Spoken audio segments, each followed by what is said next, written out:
First bloom of the year on Table Rock. There's another one here. And I guess there's more here inside the bridge.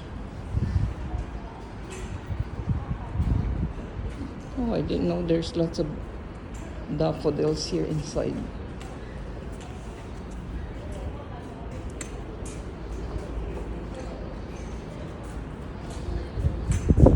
There's June.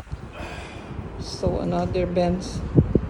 Nakakita ulit ng upuan. Masakit ang likod.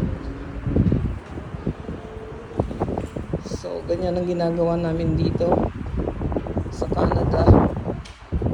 Pag may panahon, maglalakad, o kahit na walang panahon, gagawa ng panahon para lang makapaglakad ng konti.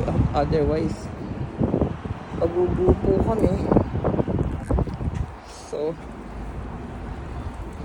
thank God for the falls around us.